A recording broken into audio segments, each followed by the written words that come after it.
from Sethi Study Circle. In some of our previous videos, we had discussed how to write essays. We had also talked about different essay formats. And in today's video, I am going to talk about how to write Task 1 academic, that is graphs.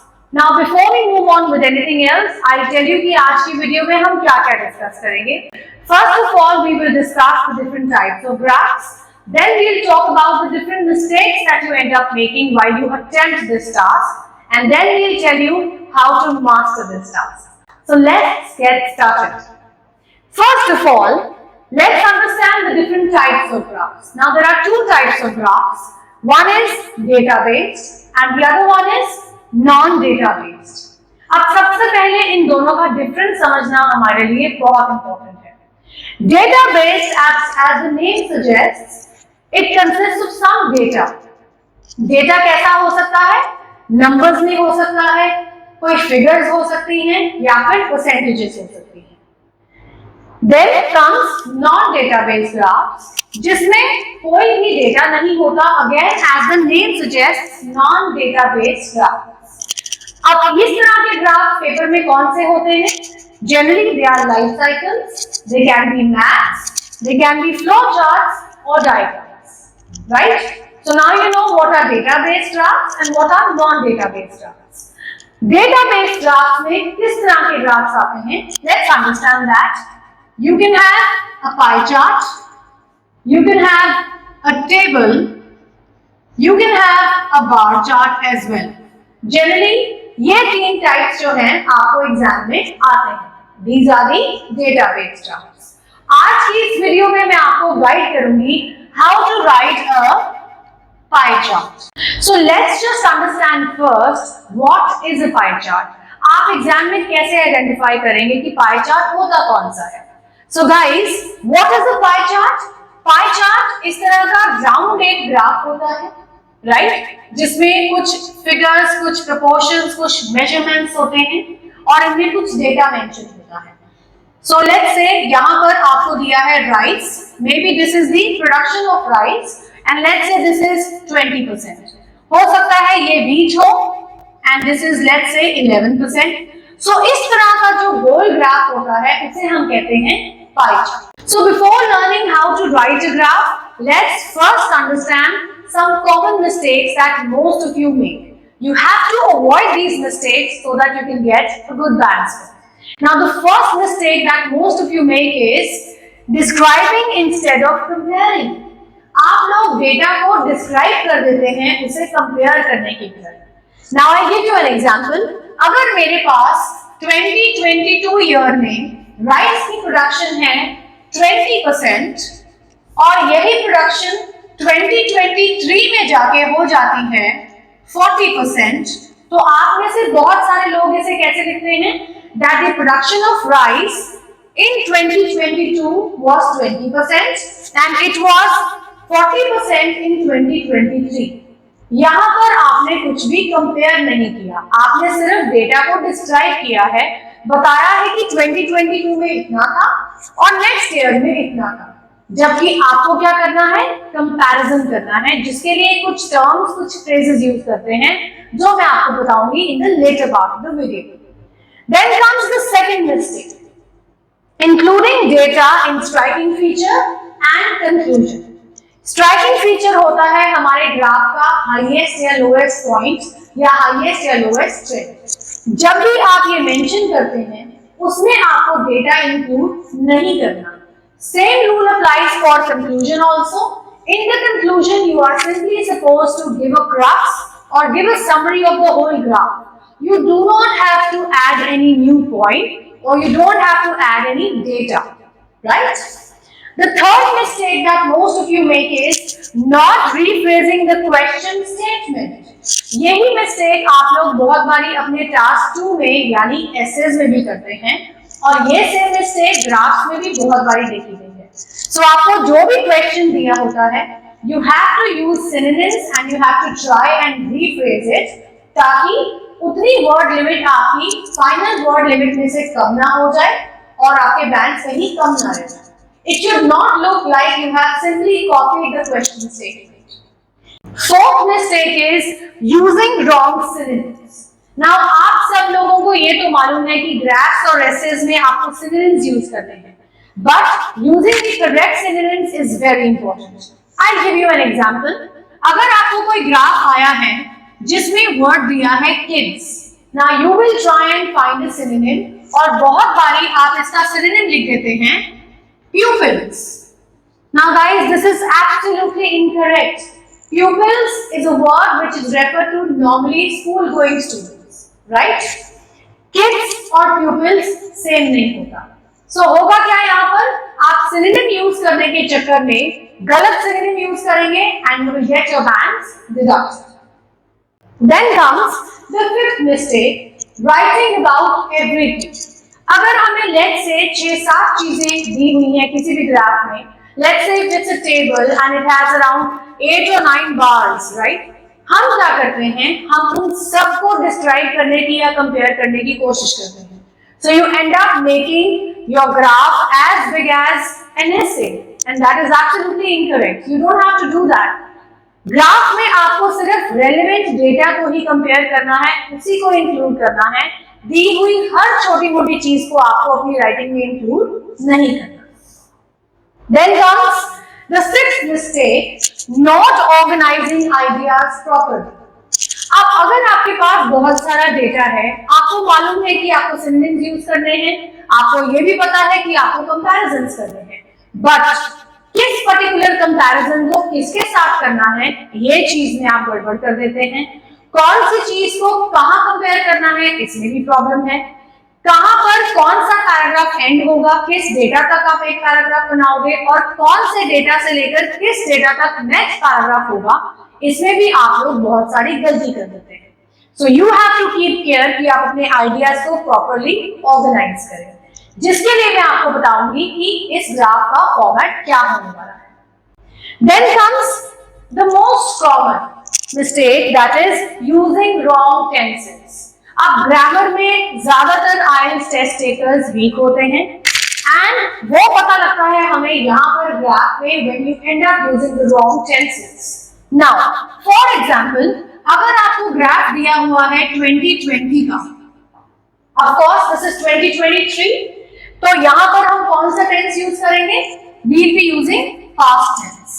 अगर आपको graph दिया हुआ है let's say 2050 का, तो उसमें भी आप कई बार प्रेजेंट टेंस यूज कर देते हैं या past tense without even acknowledging which year we are actually talking about. So यहाँ पर ऑब्वियस सी बात है, कौन सा टेंस लगेगा? फ्यूचर टेंस लगेगा. इन्हीं टेंसेस के कारण आपके ग्रामर में मार्क्स कट जाते हैं and hence your overall band score falls. So you have to make sure कि ये 6 गलतियां आप अपने ग्राफ में बिल्कुल भी ना करें if you want to get your desired bank score. So guys, what should you actually do if you want to get a perfect score in task 1? Let's understand. The first thing that you need to do is you need to make comparisons. Relevant comparisons होने बहुत जरूरी हैं. Now this does not mean कि आप किसी भी चीज को किसी भी चीज के साथ कंपेयर कर दें. Making the right comparison is very very important. The second point to be kept in mind is divide the data in paragraphs. बहुत सारे students data को सीधा एक ही paragraph में लिख देते हैं and that is where you end up faltering. So you must always make sure that whatever data is given, you divide it nicely into paragraphs. For example, अगर आपको ग्राफ में 6 चीजें दी हुई हैं, तो it's very very obvious कि आप body paragraphs कितने बनाएंगे? 2 बनाएंगे. 3 चीजों को बॉडी पैराग्राफ 1 में डिस्क्राइब कर दीजिए और 3 चीजों को बॉडी पैराग्राफ 2 में, right? Then comes no new information in conclusion. As I told you earlier also कि आप में से बहुत सारे लोग न्यू इंफॉर्मेशन ऐड कर देते हैं कंक्लूजन में. सो conclusion should only consist of the crux of the whole graph. एक समरी बतानी होती है 1 या 2 सेंटेंसेस में, nothing more than that, right? Next comes use correct adverbs and adjectives. Now बहुत बारी देखा गया है कि अगर आपको किसी ट्रेंड को डिस्क्राइब करना है तो उसके लिए आप कहते हैं that there was a slight increase. Now what is slight here? It is an adjective, right? कई बार क्या होता है, स्टूडेंट्स लिख देते हैं there was a slightly increase. अब स्लाइटली बिकम्स एन एडवर्ब, जबकि आपने उसको यूज कर दिया एडजेक्टिव की जगह पे। So you have to make sure कि आप सही जगह पे अपने सही एडजेक्टिव्स और एडवर्ब्स यूज करें। Then comes use right connectors. Now guys, this is very important. हम लोगों को बहुत सारे connectors आते हैं, right? But कहाँ पर कौन सा connector fit होता है, this is what we do not realize. So making sure that you use the right connector with the right sentence is very important. Having told you about the mistakes and the steps that you should take to get a good score, now let's move on to the format of the graph. So ये graph लिखना कैसे है? First of all, in any graph or in any essay, you have to write the introduction, right? अब introduction में हम क्या mention करेंगे? In the introduction, we will be mentioning what is the graph actually all about. और ये information आपको कहाँ दी होगी? This will be given either on top of the graph or it will be given in the question statement, जिसे मैंने आपको बताया था कि आपको rephrase करके अपने words में लिखना है। So जब आप वो करेंगे वो बन जाएगी आपकी introduction. Then comes the second paragraph, that is body paragraph 1. ये आपका body paragraph 1 है, लेकिन आपके ग्राफ का second paragraph है। इसमें आपने क्या लिखना है? You have to mention the striking feature and you have to give some data. So let's say आपको 5 तरह का डेटा गिवन है, उसमें से आप क्या कर सकते हैं? If you are given 5 types of data, let's say, out of that 2 आप यहां पर मेंशन कर सकते हो स्ट्राइकिंग फीचर के साथ, और 3 जो हैं वो आप मेंशन कर सकते हो यहां पे अपने नेक्स्ट पैराग्राफ में। Now, before we move on, let's understand what is a striking feature. Many students don't really know what it is. So, striking feature होता है आपके ग्राफ का सबसे हाईएस्ट फिगर या सबसे लोएस्ट फिगर। बहुत सारे स्टूडेंट्स स्ट्राइकिंग फीचर लिखते हैं, लेकिन वो दोनों चीजें मेंशन कर देते हैं and they end up making a mistake one more time. So what you have to do is, आपने या तो हाईएस्ट चीज बतानी है या बतानी है लोएस्ट वाली, दोनों चीजें आप नहीं लिख सकते। Let's give you an example. अगर आपके डेटा में दिया है कि राइस की जो प्रोडक्शन है वो 2020 में 80% थी और यही प्रोडक्शन कम होके नेक्स्ट ईयर में 2021 में हो गई, लेट्स से इट वाज 50%, और आपके पूरे के पूरे ग्राफ में 80% से ज्यादा कोई भी फिगर नहीं है, तो आपका स्ट्राइकिंग फीचर क्या बन जाएगा? That the production of rice was highest in 2021, that's it. अब इसके बाद हम ये नहीं लिखेंगे कि वो कितनी थी, बिकॉज स्ट्राइकिंग फीचर में हम लोग कभी भी डेटा मेंशन नहीं करते। उसी तरह से फॉर एग्जांपल, अगर आपको कॉर्न का भी डेटा दिया है और लेट्स से ईयर 2021 की ही बात हो रही है और ये है सिर्फ और सिर्फ 6%, और इससे कम और कोई भी फिगर नहीं है आपके ग्राफ में, तो आप क्या कर सकते हैं? आप राइस वाला फिगर मेंशन करने की बजाय या राइस का मेंशन करने की बजाय लोएस्ट डेटा को भी मेंशन कर सकते हैं, but without actually mentioning the figure. तो उस केस में आपका स्ट्राइकिंग फीचर क्या बन जाएगा? द मोस्ट डोमिनेंट फीचर और the most dominant thing in the graph happens to be that corn production was the lowest, पर वो 6% थी या वो कितनी लो थी ये हम मेंशन नहीं करते। दूसरी चीज जिसका आपको ख्याल रखना है while writing this striking feature is you do not have to use the word striking feature. ये लफ्ज आपने इस्तेमाल नहीं करना। Instead of that, you can use something like dominant feature, the most significant feature, or the most glaring feature, the most noteworthy feature। बहुत सारे ऐसे words हैं जो आप लिख सकते हैं, but just try and avoid using the word striking। उसके साथ हम देंगे कुछ data. So as I told you, अगर 5 चीजें मेंशन है उनमें से 2 का कंपैरिजन आप इसमें कर सकते हैं।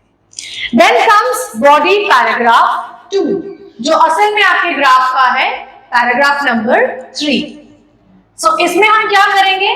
5 में से 2 आइटम्स हमने यहाँ पर कंपेयर करी हैं, बाकी का 3 आइटम्स हम कहां पर डिस्क्राइब करेंगे, second paragraph, right. And hence आपका पूरा का पूरा ग्राफ का जो डेटा था वो इन 2 पार्ट्स में कवर अप हो जाएगा। Then comes the conclusion.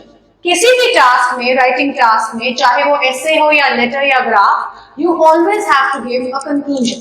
So here also we'll be giving a conclusion और इसमें हम क्या लिखेंगे, just the overview of summary or summary of the whole graph. So इसमें आपको कोई भी new addition नहीं करनी है, which means you do not have to include any data. आपको इसमें कोई नया पॉइंट नहीं इंक्लूड करना, सिर्फ और सिर्फ ऊपर लिखे हुए सारी चीजों का आपको एक क्रक्स देना है, एक ओवरव्यू या समरी देनी है। So guys, this was the format of a database graph. So अब हम बढ़ते हैं मेन पार्ट की तरफ, that is making comparisons in the graph, and this is one particular thing because if many test takers are unable to get a good balance. Now how to make these comparisons? Let's understand. आपके screen पर pie charts हैं, 2 pie charts हैं, एक में 2019 का data है और एक में है 2020 का डेटा। पर कोई भी कंपैरिजन या ग्राफ लिखने से पहले it's very important for you to understand what is the graph about. अब इस पर्टिकुलर ग्राफ में आपको एक पर्टिकुलर कंट्री के हाउस होल्ड एक्सपेंडिचर के बारे में बताया है कि डिफरेंट चीजों के ऊपर उन्होंने कितने % एक्सपेंसेस इनकर करे, राइट। सो उसमें से पहला कंपोनेंट है हमारा फूड। अगर आप फिगर ध्यान से देखें तो 2019 ईयर में फूड के ऊपर उस पर्टिकुलर फैमिली का जो खर्चा था वो कितना था, 55%, and in the next year it was 41%, that is in 2020। अब ज्यादातर लोग क्या करते हैं, सिंपली ये बता देंगे कि 2019 में ये 55% था और 2020 में ये 41% हो गया। But guys, as I told you in the beginning of the video, this is not a comparison. You are simply describing the data. You have to compare it. So देखते हैं कि comparison इस केस में कैसे होगा। So instead of saying कि पहले 55 था, बाद में हो गया 41, फूड के ऊपर जो भी एक्सपेंडिचर था, we can write that the expenditure on food in 2020 reduced or declined or fell by कितने % का डिफरेंस है यहाँ पर, उतना डिफरेंस आपने यहाँ पर मेंशन कर देना। Now this is a comparison. Now let's move on to the second part, that is housing. Housing का आपकी जो फिगर है उसमें दिया है डेटा, 2019 में इट वाज 20% एंड 2020 में इट वाज 19%।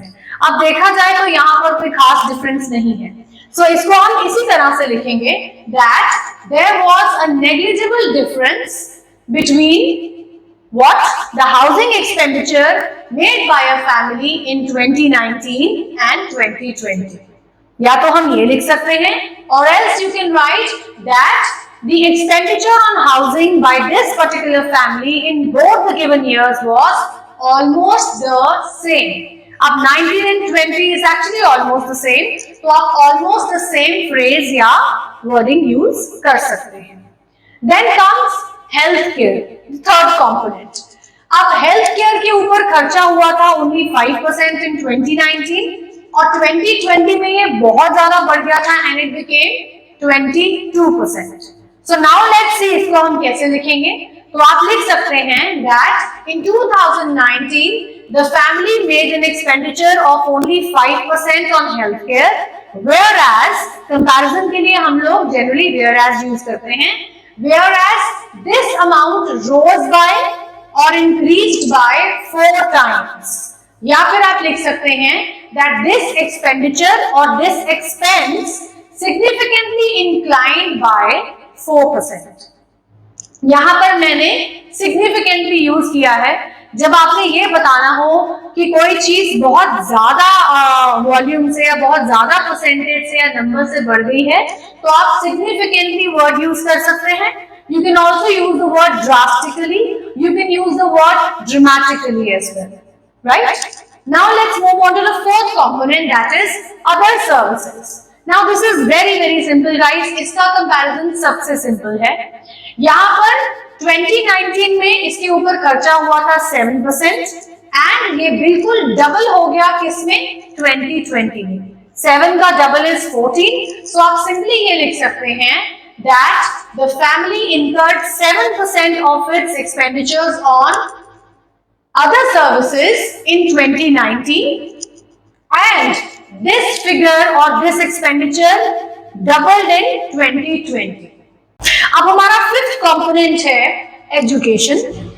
फिगर में जो आप देख रहे हैं अपने स्क्रीन में, उसमें 2019 में एक्सपेंडिचर हुआ था फैमिली का एजुकेशन पे 13% और नेक्स्ट गिवन ईयर में ये रह गया सिर्फ 4%। अब ये डिक्रीज कोई मामूली डिक्रीज नहीं है, काफी ज्यादा कम हो गया है, तो उसके लिए हम लोग वर्ड्स भी उसी तरह से यूज करेंगे। We can say that the expenditure on education was 13% in 2019, but in 2020 this expenditure fell by 3 times or this expenditure witnessed a noteworthy decrease of 9%. यहां पर मैंने बता दिया कि वो 3 गुना कम हो गया, उसी चीज को मैं अलग तरीके से लिख रही हूं, उनका डिफरेंस बता के। 13 और 4 में क्या डिफरेंस है, 9% का, वही डिफरेंस मैंने यहां पर मेंशन कर दिया। सो इस तरह से आप भी अपने सारे ग्राफ्स में इजीली कंपैरिजंस कर सकते हैं। So my dear viewers, this was all about attempting task 1 academic database graph, जिसमें आज हमने पाई चार्ट की डिस्क्रिप्शन करी है। अगर आप भी अपने टास्क 1 को अच्छे से अटेम्प्ट करना चाहते हैं तो इन पॉइंटर्स का, इन कंपैरिजंस का, इन वर्ड्स एंड फ्रेजेस का ख्याल जरूर रखिए, मिस्टेक्स मत करिए, and I am sure you will get a good bank score. If you have liked my video, तो please उसे like करना मत भूलिएगा, and also do not forget to subscribe to our channel if you want to get more such information. Till then, keep learning.